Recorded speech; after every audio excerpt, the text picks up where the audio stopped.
Day 9 আমি দেখছি কতদিনে কাজ করে আমি আমার ড্রিম বাইক নিতে পারি। এখন কদিন আমার গলার অবস্থা খারাপ, যার জন্য ভয়েসটা বসা বসা আসছে। আর এদের মতো অমানুষগুলোকে ইনস্টাগ্রামে দেখে আরোই কষ্টটা পাচ্ছে, মানে কাঁদবো না কি করবো ভেবে পাচ্ছি না। এই দেখো রিলস দেখতে দেখতে আবার একটা চোখে পড়ে গেল। ভাই এরা মনে হয় মারবে, এত কষ্ট জীবনও পাইনি। তারপরে চলে গেলাম এদের প্রোফাইল পিক দেখার জন্য। ওরে বাপরে,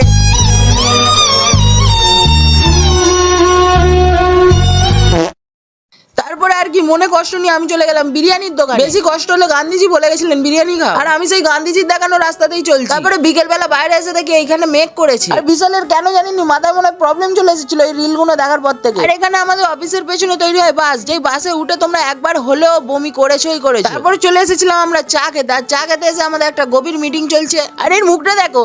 তারপরে সন্ধ্যাবেলা আমি চলে এলাম চাউমিন আনতে, আর চাউমিন নিয়ে যেই আমি অফিসে ঢুকেছি দেখতে পেলাম একটা চাইনিজ স্পাইডারম্যান। তারপরে আমাদের একটা অর্ডার ঢুকেছিল, সেই অর্ডারটার প্যাকিং এর কাজে লেগে গেলাম। তারপর অর্ডারটা প্যাকিং করে আমি বেরিয়ে বললাম আমার ঘরের পথে। আজকের জন্য ভিডিওটা এতটা, আজকের জন্য টাটা।